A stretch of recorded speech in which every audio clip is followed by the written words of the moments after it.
La familia de mi prometido me humilló, tachando mi nombre de las invitaciones de boda con un bolígrafo rojo. Todo por asegurar una alianza con un imperio farmacéutico de miles de millones de euros. Sin hogar, mi única salida fue un trabajo de enfermera para un hombre confinado a una cama. Lo que no imaginaban es que ese hombre era el dueño de todo. No creerás lo que hice después. Antes de continuar, suscríbete al canal y cuéntanos desde dónde estás escuchando en los comentarios.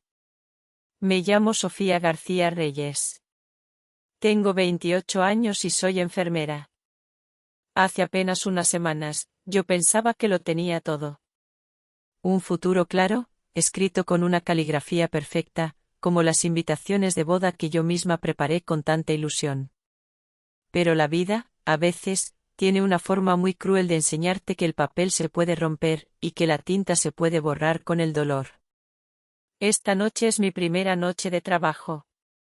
La mansión de los Montes es un gigante dormido. Silenciosa. Inmensa. Cada paso que doy sobre el mármol frío resuena como un eco en un lugar vacío. Me han asignado el turno de noche, como enfermera interna para el señor de la casa. Un tal señor Mateo. Un millonario paralizado. La habitación es grande, oscura. Solo una pequeña lámpara de noche proyecta una luz débil sobre la cama. El hombre que yace allí está inmóvil, conectado a máquinas que respiran por él. Mi trabajo es simple. Vigilar sus constantes vitales. Asegurarme de que pase la noche sin incidentes. Son casi las 3 de la madrugada. El único sonido es el suave pitido de los monitores. Me acerco a la cama para ajustarle la manta, un gesto automático, profesional. Y entonces, la luz de la lámpara ilumina algo sobre la mesita de noche. Un marco de plata. Dentro, hay una fotografía. Una fotografía de una familia feliz. Mis ojos se fijan en el rostro de una joven. Su sonrisa es ancha, triunfante. Conozco esa sonrisa. Es la sonrisa que ha protagonizado todas mis pesadillas durante las últimas 3 semanas. Es Isabella. Isabella Montes. A su lado, un hombre de aspecto distinguido, con la misma mirada calculadora. Ricardo Montes, su padre. Y en el centro de la foto, sentado en un sillón con un aire de poder absoluto, está el hombre de la cama. El señor Mateo. Reconozco su rostro de las noticias económicas. El verdadero patriarca de la familia. Mi aliento se corta. El aire no llega a mis pulmones. No podía ser. El mundo se detuvo. Mi respiración también. Eran ellos. El frío de la habitación me caló hasta los huesos. Un frío que yo conocía bien. El mismo frío que sentí hace 3 semanas, en el salón de Carmen Castillo.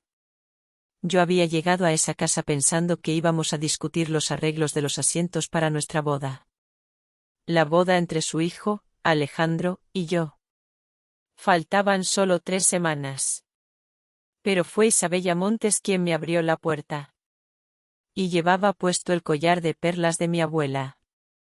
Ese collar era mi única herencia. Lo único de valor que me dejó antes de que el cáncer se la llevara, cuando yo tenía 12 años. Alejandro sabía su historia. Él mismo me había abrazado mientras yo lloraba por haberlo perdido el mes pasado. Incluso me ayudó a poner una denuncia en la policía por el supuesto robo. Ahora, las perlas descansaban sobre la piel de Isabella, brillando bajo la luz del candelabro del vestíbulo de los Castillo. Como si siempre hubieran pertenecido allí. Mi voz salió temblando. ¿Dónde está Alejandro? Ella sonrió. Era la sonrisa de un tiburón. Está arriba, con mi futura suegra. Repasando nuestro acuerdo prenupcial. Me dejó pasar. El salón que yo había ayudado a decorar para la Navidad pasada ahora parecía territorio enemigo. Sobre la mesa de centro, vi nuestras invitaciones de boda. Las que yo había escrito a mano. Mi nombre, Sofía García Reyes, estaba tachado con una línea gruesa de tinta roja. Y encima, con una caligrafía arrogante, estaba escrito el suyo. Isabella Montes. Carmen Castillo estaba sentada en su sillón favorito, bebiendo de una taza de porcelana de Sargadelos. Esa que siempre decía que era demasiado valiosa para que yo la usara. Ni siquiera se levantó. Sofía, dijo, con una frialdad que helaba. Esto es lo mejor para la familia. Alejandro necesita una esposa que esté a la altura del apellido Castillo. Supe entonces que no solo me estaban reemplazando. Me estaban borrando. Alejandro bajó las escaleras. Llevaba puesto el traje de Armani que yo le regalé cuando lo ascendieron. Tenía el mismo aspecto del hombre del que me enamoré. Excepto por sus ojos. Sus ojos se habían vuelto fríos. Vacíos. Como los de un cirujano antes de una amputación. Puso una carpeta sobre la mesa. Una carpeta de color manila. He gestionado toda la logística, dijo, sin mirarme. El contrato de alquiler del apartamento se transfiere a mi nombre la semana que viene. Tus cosas serán empaquetadas y llevadas a un guardamuebles. Ya he pagado el primer mes. Su eficiencia era cruel. Cada palabra era un corte limpio. Su madre, Carmen, señaló mi mano izquierda. El anillo, dijo. Debe permanecer en la familia. Era el anillo de su abuela. Un símbolo que yo había llevado con orgullo durante 18 meses. Mis dedos se movieron para protegerlo. Un gesto inútil. Alejandro ya tenía la mano extendida, con la paciencia de alguien que sabe que ya ha ganado. Por favor, Sofía. No hagas esto más difícil. Me quité el anillo. Mis manos no parecían las mías. El diamante hizo un pequeño clic al dejarlo sobre la mesita de porcelana. Un sonido seco. Definitivo. Como el de un candado cerrándose para siempre. La puerta se cerró detrás de mí con ese mismo sonido suave. Ese día, en el porche de la casa de los Castillo, me quedé sin anillo, sin prometido, sin hogar. Y con el alma completamente rota. El trayecto de vuelta a nuestro apartamento fue un borrón. Las luces de la ciudad se mezclaban con mis lágrimas. Nuestro apartamento. Qué rápido una palabra puede perder todo su significado. Cuando entré, todo estaba oscuro. Pero el olor de su colonia seguía en el aire. Como un fantasma. Él estaba allí. De pie, junto a la ventana. Mirando la ciudad. Tenemos que hablar, dijo, sin darse la vuelta. Yo ya no tenía fuerzas. Creo que tu madre e Isabella ya han cubierto todos los puntos, respondí. Mi bolso cayó sobre la mesita de la entrada, junto a nuestra foto de compromiso. Por fin se giró. Su rostro tenía esa expresión distante, profesional, la misma que usaba para dar un diagnóstico terminal. Yo quería encargarme de esto. Ellas no debieron hacerlo así, dijo. Qué considerado. El sarcasmo fue mi único escudo. Sacó un sobre grueso de su maletín. Siempre con documentos. Siempre con pruebas. He cancelado el salón de bodas. Y el fotógrafo. Y el catering. Todo hace 48 horas. 48 horas. Mientras yo escribía las últimas tarjetas de agradecimiento, él ya estaba borrando nuestro futuro. Con la misma precisión metódica que usaba para extirpar un tumor. La empresa de mudanzas vendrá mañana al mediodía, continuó, como si estuviera leyendo una lista de tareas. Serán profesionales. Guardarán todo en un trastero. El primer mes está pagado. Me quedé en silencio. El aire era pesado. Espeso. Su voz se quebró por un instante. Solo un instante. Isabella y yo compartimos algo que tú y yo nunca tuvimos.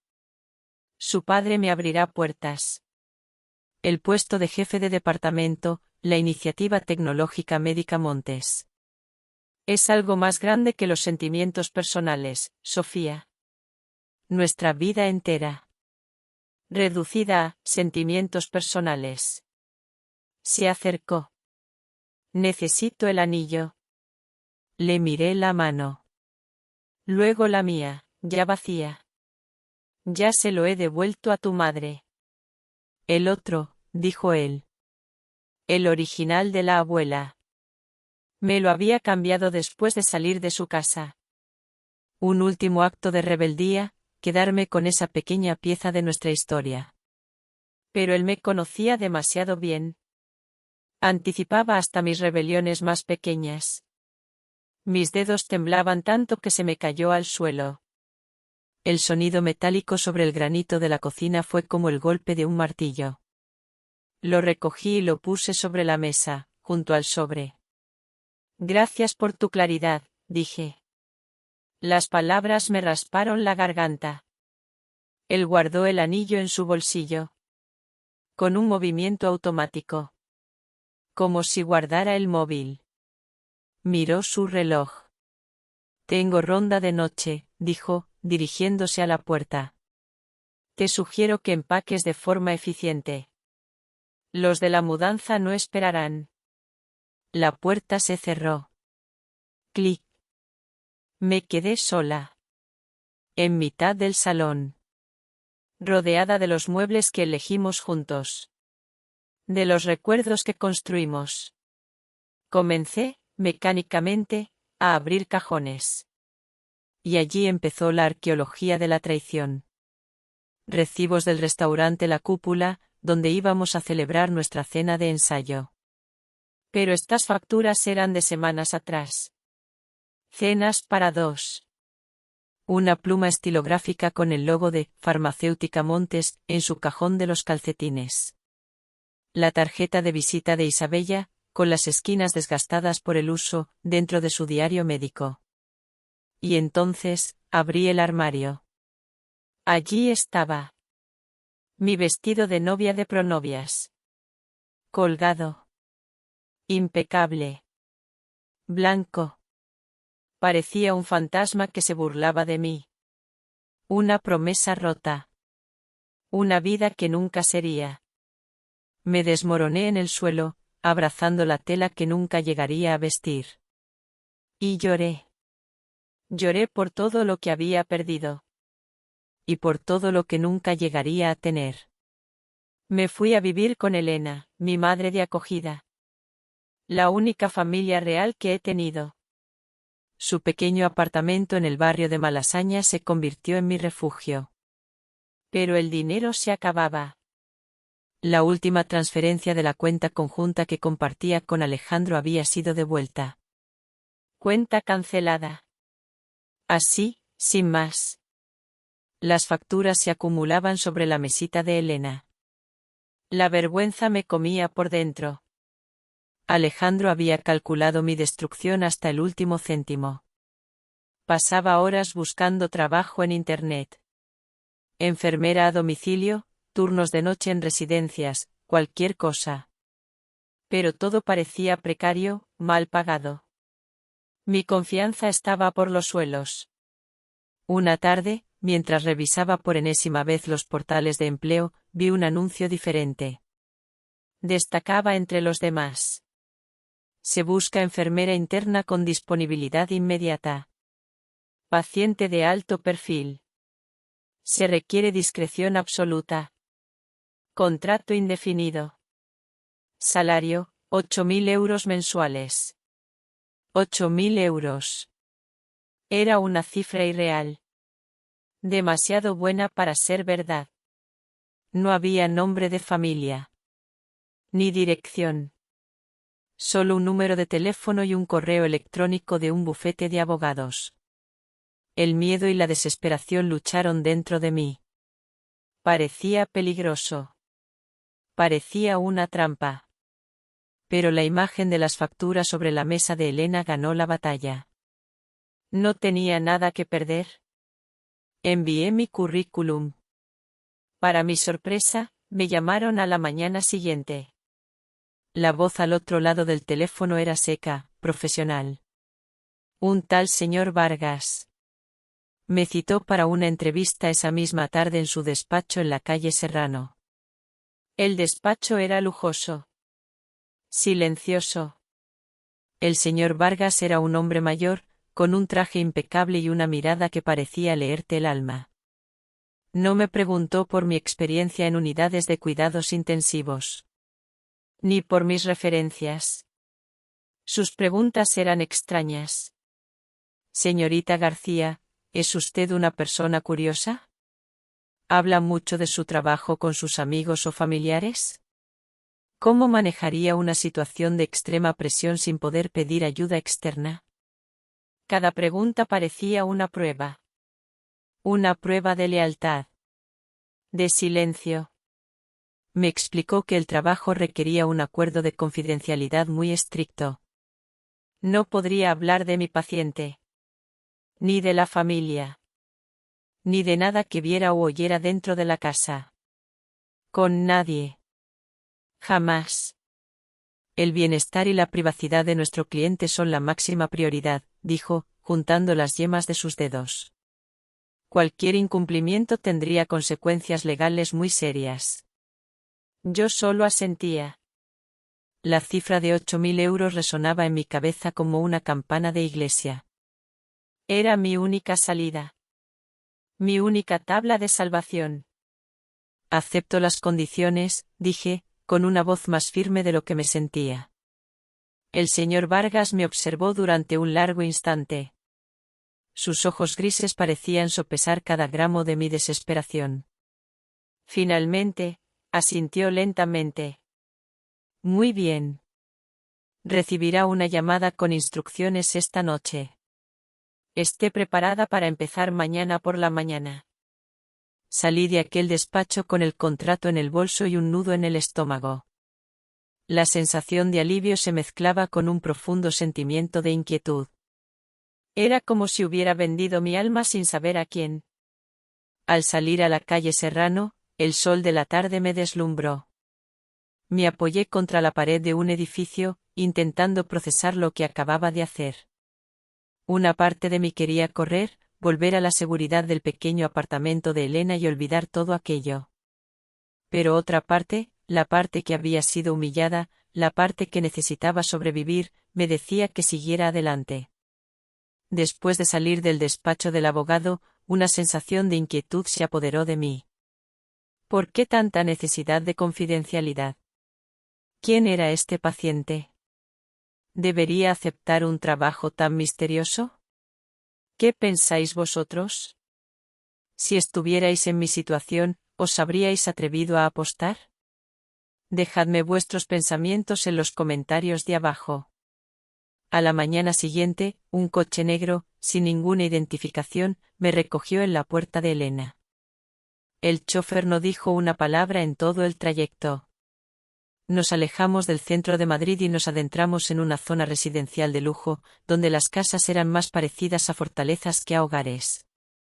Finalmente, el coche se detuvo frente a una verja de hierro forjado altísima. Detrás, se erigía una mansión impresionante. Era de piedra clara, con grandes ventanales que parecían ojos oscuros y vacíos. El jardín era perfecto, casi artificial. No había ni una hoja fuera de lugar. Pero todo el lugar transmitía una sensación de frialdad. De soledad. La mujer que me recibió en la puerta se presentó como Inés, el ama de llaves. Era alta, delgada, con el pelo recogido en un moño tan apretado que parecía doloroso. Su sonrisa no llegaba a sus ojos. Bienvenida, señorita García, dijo, con una voz tan pulcra como su uniforme. Sígame, por favor. Me guió a través de pasillos interminables y silenciosos. Las paredes estaban decoradas con obras de arte que seguramente valían más de lo que yo ganaría en toda mi vida. Pero no había fotos familiares. Ni rastro de vida. Solo un lujo opresivo. Las reglas de la casa son sencillas, explicó Inés, sin mirarme. Cumpla con su horario.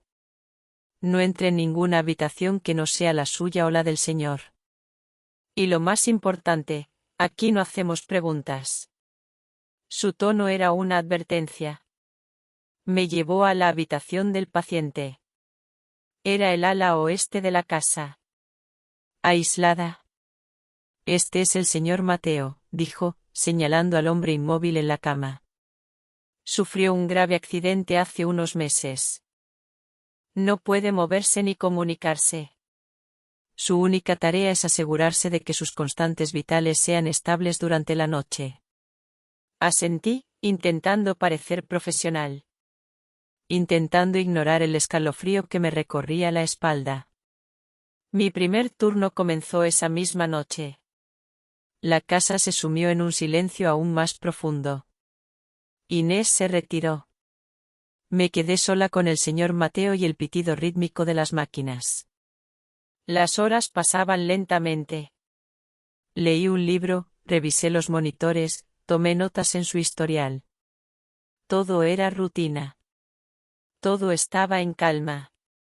Y entonces, llegó ese momento. Cerca de las 3 de la madrugada. Me levanté para recolocarle la manta. Fue un simple gesto.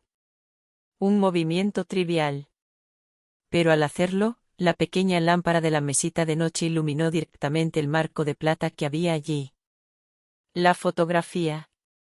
Mi corazón se detuvo. Literalmente. Sentí un golpe seco en el pecho. No era solo Isabella. No era solo su padre, Ricardo. Era el hombre de la cama. El señor Mateo. En la foto, estaba en el centro, de pie, con una copa en la mano. Su mirada era afilada. Penetrante. La mirada de un depredador.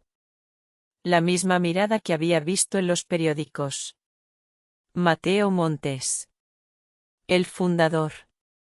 El cerebro detrás de todo el imperio Montes. El hermano mayor de Ricardo. Mi mente empezó a dar vueltas, tratando de conectar las piezas. El apellido. La riqueza. La necesidad de secreto. La cara de Isabella en el porche de los Castillo. No. No. No podía ser. Me había metido en la boca del lobo. No, peor. Me había metido en la guarida de la familia que había orquestado mi destrucción. Y ahora, estaba atrapada. Cuidando al patriarca de la familia, el hombre cuyo poder, seguramente, era la razón por la que Alejandro me había desechado como si fuera basura. Estaba cuidando al hombre que, sin saberlo, era la fuente de todo mi dolor. Y yo, sin saberlo, me había convertido en su ángel guardián. O en su prisionera. Esa primera noche no dormí. Cuando amaneció y la enfermera del turno de día llegó para relevarme, yo era un manojo de nervios. Mi primer impulso fue recoger mis pocas cosas y huir. Desaparecer. No volver a mirar atrás. Corrí a mi habitación, una pequeña estancia en el área de servicio, y me miré al espejo. Vi mi rostro pálido, mis ojos abiertos por el pánico. Podía irme. Podía llamar a Elena y decirle que todo había sido un terrible error. Pero entonces, algo cambió. Vi el reflejo de la mujer que había sido humillada en el salón de los Castillo. La mujer a la que le habían arrebatado su futuro y su dignidad. ¿Iba a huir otra vez? ¿Iba a dejar que ellos ganaran de nuevo? No. Ya no. Una extraña calma se apoderó de mí. Una determinación fría. Me habían traído hasta aquí. El destino, o lo que fuera, me había puesto en el corazón mismo de su mundo. Y si no podía huir, entonces me quedaría. Pero no como una víctima. Me quedaría como una observadora. Tomé una decisión. Me lavé la cara, me puse mi uniforme limpio y salí de la habitación con la cabeza alta. Mi miedo no había desaparecido. Simplemente, lo había guardado en un cajón, debajo de una capa de rabia y curiosidad. Mis días y noches en la mansión se convirtieron en un ejercicio de vigilancia silenciosa. Cumplía mis tareas con una profesionalidad impecable. Pero mis ojos y mis oídos estaban siempre alerta.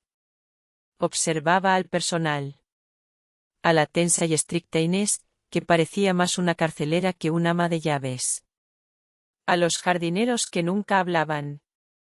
Al chófer que me había recogido. Todos se movían con un miedo palpable, especialmente cuando Ricardo o Isabella venían de visita. Sus visitas eran cortas. Frías. Entraban en la habitación de Mateo, permanecían de pie junto a la cama unos minutos, en silencio, y luego se iban. Nunca le tocaban. Nunca le hablaban como si pudiera oírles. Para ellos, él ya era un objeto. Un mueble caro que ocupaba una cama. Pero yo empecé a notar cosas. Pequeños detalles. Me di cuenta de que el señor Mateo, a pesar de su estado, seguía todo con la mirada. Sus ojos, la única parte de él que parecía viva, se movían. Me seguían por la habitación. Observaban la puerta cuando alguien entraba. Había inteligencia en esa mirada. Una inteligencia atrapada. Empecé a hablarle. Al principio, solo eran comentarios profesionales mientras le cambiaba las vías o le tomaba la tensión. Luego, empecé a leerle en voz alta. Los titulares del periódico económico. Capítulos de una novela que encontré en la biblioteca. Una noche, mientras leía, decidí probar algo. Dejé el libro a un lado y empecé a hablarle de mi abuela. De cómo me enseñó a cuidar de su pequeño jardín. Le hablé del olor de la tierra mojada, del sabor de los tomates recién cogidos. A ella le encantaba su familia, le dije en voz baja, casi en un susurro. Decía que la familia era lo único que de verdad importaba al final del día. Y entonces, lo sentí. Tenía mi mano apoyada sobre la suya, un gesto que había empezado a hacer para darle algo de calor humano. Y sentí un ligero, casi imperceptible, espasmo en su dedo índice. Una pequeña contracción. Mi corazón dio un vuelco. Me quedé completamente quieta, conteniendo la respiración. ¿Había sido mi imaginación? Esperé un minuto. Luego, volví a hablar, con la voz temblorosa. Señor Mateo, susurré. ¿Puede oírme? Silencio. Inmovilidad. Pero yo sabía lo que había sentido. No había sido un espasmo cualquiera. Había sido una respuesta. Dentro de esa prisión de carne y hueso, había alguien. Alguien que estaba escuchando. Alguien que, tal vez, solo necesitaba una llave para abrir la cerradura. Y en ese momento, supe que mi propósito en esa casa había cambiado para siempre. Ya no era solo sobrevivir. Era descubrir la verdad. Mis turnos de noche se convirtieron en nuestra hora secreta. El mundo dormía. La casa estaba en silencio. Y en la penumbra de la habitación, dos almas atrapadas comenzaban a tejer un lenguaje propio. Empecé con lo más básico que se me ocurrió. El abecedario. Señor Mateo, susurraba, acercándome a él. Voy a decir las letras en voz alta. Si es la letra correcta, parpadee una vez. Solo una vez. Al principio, fue frustrante. Sus párpados eran pesados, sus respuestas lentas. A veces, el cansancio le vencía. Otras veces, el miedo a ser descubiertos nos paralizaba. Yo siempre estaba pendiente del pasillo. Del menor crujido. Del sonido de los pasos de Inés en la planta de abajo. Cada letra era una pequeña victoria. Cada palabra, un milagro. La primera palabra tardó 3 noches en formarse. Letra a letra. Parpadeo a parpadeo. P. E. L. I. G. R. O. Peligro. No puede moverse ni comunicarse. Su única tarea es asegurarse de que sus constantes vitales sean estables durante la noche. Asentí, intentando parecer profesional. Intentando ignorar el escalofrío que me recorría la espalda. Mi primer turno comenzó esa misma noche. La casa se sumió en un silencio aún más profundo. Inés se retiró. Me quedé sola con el señor Mateo y el pitido rítmico de las máquinas. Las horas pasaban lentamente. Leí un libro, revisé los monitores, tomé notas en su historial. Todo era rutina. Todo estaba en calma. Y entonces, llegó ese momento. Cerca de las 3 de la madrugada. Me levanté para recolocarle la manta. Fue un simple gesto. Un movimiento trivial. Pero al hacerlo, la pequeña lámpara de la mesita de noche iluminó directamente el marco de plata que había allí. La fotografía. Mi corazón se detuvo. Literalmente. Sentí un golpe seco en el pecho. No era solo Isabella. No era solo su padre, Ricardo. Era el hombre de la cama. El señor Mateo. En la foto, estaba en el centro, de pie, con una copa en la mano. Su mirada era afilada. Penetrante. La mirada de un depredador. La misma mirada que había visto en los periódicos. Mateo Montes. El fundador. El cerebro detrás de todo el imperio Montes. El hermano mayor de Ricardo. Mi mente empezó a dar vueltas, tratando de conectar las piezas. El apellido. La riqueza. La necesidad de secreto. La cara de Isabella en el porche de los Castillo. No. No. No podía ser. Me había metido en la boca del lobo. No, peor. Me había metido en la guarida de la familia que había orquestado mi destrucción. Y ahora, estaba atrapada. Cuidando al patriarca de la familia, el hombre cuyo poder, seguramente, era la razón por la que Alejandro me había desechado como si fuera basura. Estaba cuidando al hombre que, sin saberlo, era la fuente de todo mi dolor. Y yo, sin saberlo, me había convertido en su ángel guardián. O en su prisionera. Esa primera noche no dormí. Cuando amaneció y la enfermera del turno de día llegó para relevarme, yo era un manojo de nervios. Mi primer impulso fue recoger mis pocas cosas y huir. Desaparecer. No volver a mirar atrás. Corrí a mi habitación, una pequeña estancia en el área de servicio, y me miré al espejo. Vi mi rostro pálido, mis ojos abiertos por el pánico. Podía irme. Podía llamar a Elena y decirle que todo había sido un terrible error. Pero entonces, algo cambió. Vi el reflejo de la mujer que había sido humillada en el salón de los Castillo. La mujer a la que le habían arrebatado su futuro y su dignidad. ¿Iba a huir otra vez? ¿Iba a dejar que ellos ganaran de nuevo? No. Ya no. Una extraña calma se apoderó de mí.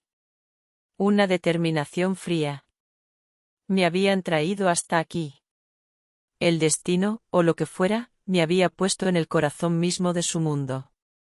Y si no podía huir, entonces me quedaría. Pero no como una víctima. Me quedaría como una observadora. Tomé una decisión. Me lavé la cara, me puse mi uniforme limpio y salí de la habitación con la cabeza alta. Mi miedo no había desaparecido. Simplemente, lo había guardado en un cajón, debajo de una capa de rabia y curiosidad. Mis días y noches en la mansión se convirtieron en un ejercicio de vigilancia silenciosa. Cumplía mis tareas con una profesionalidad impecable. Pero mis ojos y mis oídos estaban siempre alerta. Observaba al personal. A la tensa y estricta Inés, que parecía más una carcelera que un ama de llaves. A los jardineros que nunca hablaban. Al chófer que me había recogido. Todos se movían con un miedo palpable, especialmente cuando Ricardo o Isabella venían de visita. Sus visitas eran cortas. Frías. Entraban en la habitación de Mateo, permanecían de pie junto a la cama unos minutos, en silencio, y luego se iban. Nunca le tocaban. Nunca le hablaban como si pudiera oírles. Para ellos, él ya era un objeto. Un mueble caro que ocupaba una cama. Pero yo empecé a notar cosas. Pequeños detalles. Me di cuenta de que el señor Mateo, a pesar de su estado, seguía todo con la mirada. Sus ojos, la única parte de él que parecía viva, se movían. Me seguían por la habitación.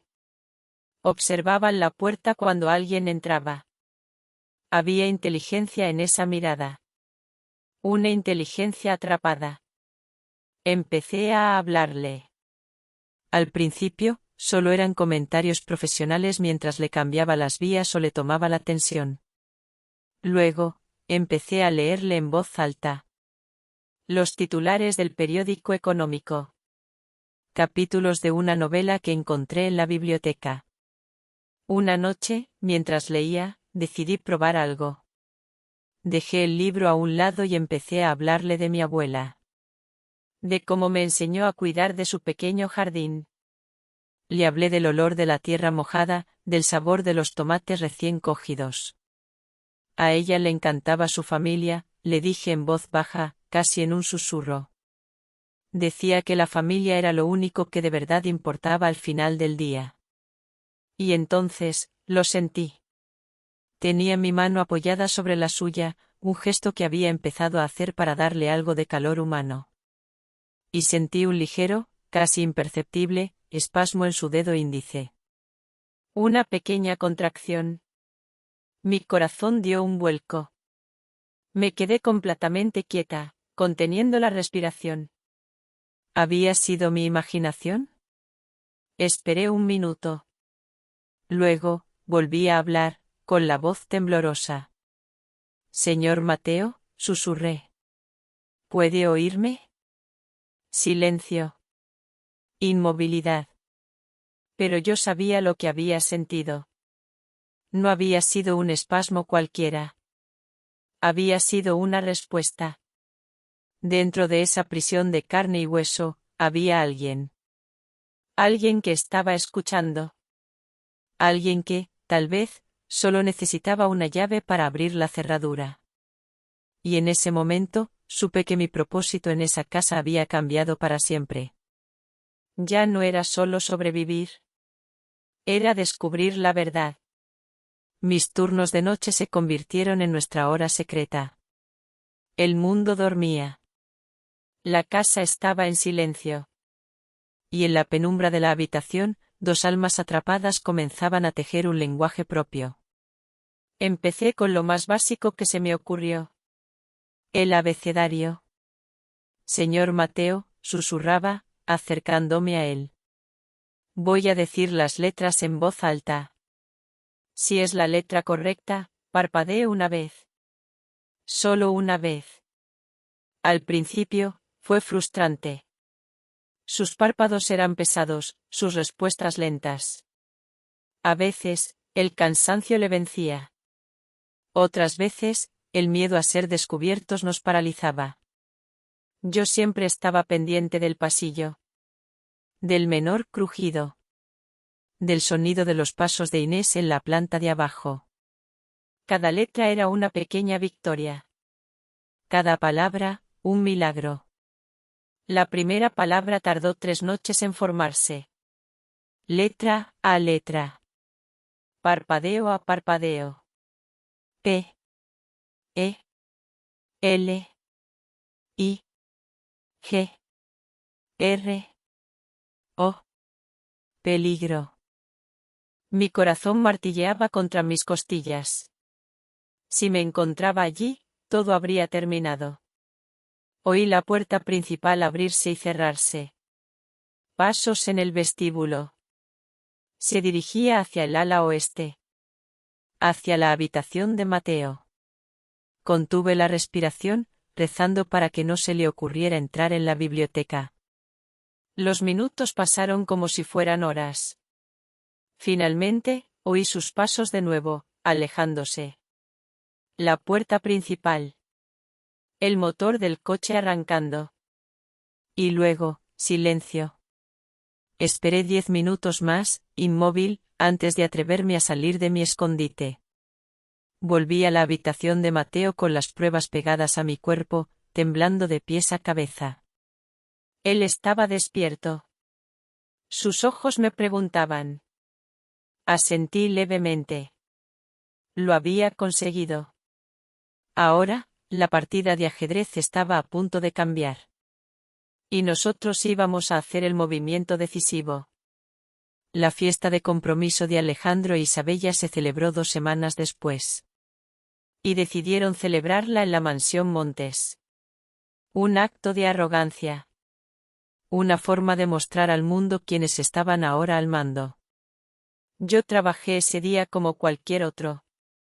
Vi llegar los camiones del catering, a los floristas, a los músicos. Vi cómo transformaban la fría mansión en un escenario de celebración. Una celebración construida sobre mentiras y sufrimiento. El plan que habíamos trazado con el señor Vargas era arriesgado. Peligroso. Pero era nuestra única oportunidad. A las 9 de la noche, el gran salón estaba lleno de gente. La élite de la ciudad. Todos sonreían, bebían champán y felicitaban a la feliz pareja. Alejandro estaba radiante. Isabella, con un vestido deslumbrante, parecía una reina. Y Ricardo Montes, el anfitrión, se movía entre los invitados con aire de patriarca. Yo lo observaba todo desde una pequeña galería superior, vestida con mi uniforme de enfermera. Invisible. Como siempre. Llegó el momento de los discursos. Ricardo subió a un pequeño estrado, copa en mano. Amigos, familia, comenzó, con su voz pomposa. Hoy celebramos no solo la unión de 2 jóvenes maravillosos, sino también el comienzo de una nueva era para la familia Montes. Una transición. Esa fue nuestra señal. Desde mi posición, hice un gesto al señor Vargas, que esperaba discretamente cerca de la entrada. Él asintió. Las puertas del salón se abrieron de par en par. Y yo entré. Ya no llevaba mi uniforme. Me lo había quitado para revelar un sencillo pero elegante vestido negro que Elena me había prestado. El silencio se hizo a medida que avanzaba. Todas las cabezas se giraron. Vi la confusión en el rostro de Alejandro. La ira en el de Isabella. El pánico en el de Ricardo. Creo que se le olvida mencionar una parte importante de esa transición, señor Montes, dije, con una voz clara y firme que resonó en todo el salón. El señor Vargas se acercó al equipo de sonido. Conectó la pequeña grabadora. Y entonces, la voz de Mateo llenó la sala. Una voz fuerte, llena de vida. La voz que le habían robado. La grabación era de una discusión entre él y Ricardo, semanas antes del accidente. Se oía a Ricardo admitir sus planes de vender la empresa. Se oía la amenaza velada. A veces, los viejos árboles tienen que caer para que el bosque pueda crecer, hermano. Un murmullo de asombro recorrió la sala. La cara de Ricardo se descompuso. Se quedó sin color. Pero el golpe final aún no había llegado. Las puertas del salón se abrieron de nuevo. Y esta vez, fue Inés, el ama de llaves, quien entró. Empujaba una silla de ruedas especial. Y en ella, estaba Mateo Montes. Erguido. Consciente. Vestido con un traje. No podía hablar. Aún no. Pero sus ojos estaban vivos. Llenos de fuego. Recorrió el salón con la mirada, deteniéndose en su hermano. En su sobrina. En Alejandro. Y entonces, lentamente, con un esfuerzo titánico que conmovió a todos los presentes, levantó su mano derecha. La mano que yo había sostenido tantas noches. Y señaló. Señaló directamente a Ricardo. Fue una acusación silenciosa. Devastadora. Más poderosa que cualquier palabra. En ese momento, las luces intermitentes de la policía se reflejaron en los grandes ventanales del salón. El señor Vargas había llamado a las autoridades. El informe médico y la grabación eran pruebas irrefutables. La fiesta de compromiso se convirtió en el escenario de su caída. Vi cómo se llevaban a Ricardo, a una Isabella que gritaba ya sin ninguna elegancia, y a un Alejandro que parecía una estatua de cera, completamente pálido. El telón de terciopelo de su vida perfecta se había derrumbado. Y debajo, solo quedaba la fea verdad. Pasaron varios meses. La tormenta amainó. El escándalo de los Montes ocupó los titulares durante semanas, y luego, como todo, dio paso a nuevas noticias. La vida en la mansión cambió. Se volvió más silenciosa, pero era un silencio diferente. Un silencio de paz. Ahora estoy sentada en el jardín, bajo el sol de la mañana.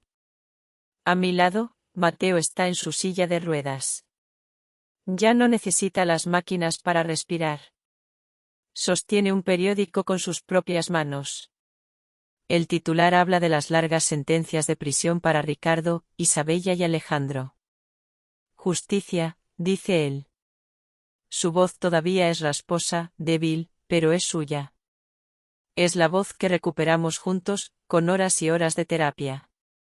Ha sido un camino largo. Para ambos. Mateo me pidió que me quedara. No como su enfermera. Él ya tiene un equipo médico completo. Me pidió que me quedara como su amiga. Como su socia. Ha usado el desastre de su familia para crear algo bueno. Ha establecido una fundación para ayudar a víctimas de negligencia médica y abuso de confianza. Y quiere que yo la dirija. A veces, pienso en el pasado. En la mujer que era, la que escribía invitaciones de boda con una caligrafía perfecta. Parece otra vida. Parece la historia de otra persona. El dolor me enseñó una lección muy dura. Me enseñó que la ambición de unos padres, como Carmen y Ricardo, puede destruir a sus propios hijos. Que seguir ciegamente un camino de codicia, como hicieron Alejandro e Isabella, te lleva a perder tu propia alma.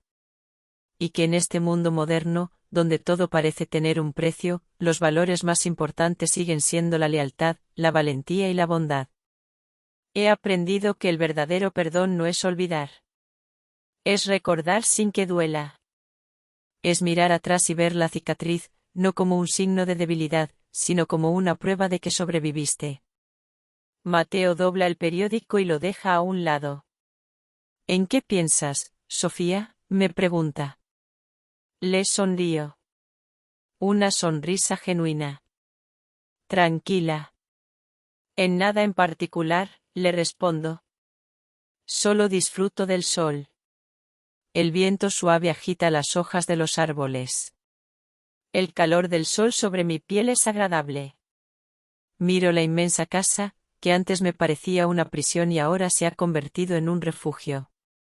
Y por primera vez en mucho, mucho tiempo, me siento en casa. Me siento libre.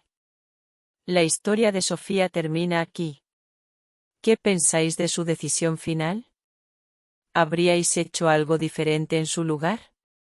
Compartid vuestras reflexiones en los comentarios. Os aseguro que leo cada una de vuestras palabras. Si esta historia os ha hecho pensar o sentir algo, no olvidéis dejar un me gusta, compartirla con esa persona que creéis que también se emocionará, y por supuesto, suscribiros al canal Corazones de Millonarios para no perderos los misterios que están por venir. Nos vemos en la próxima historia. Y quién sabe, la próxima vez, el protagonista podría ser tú.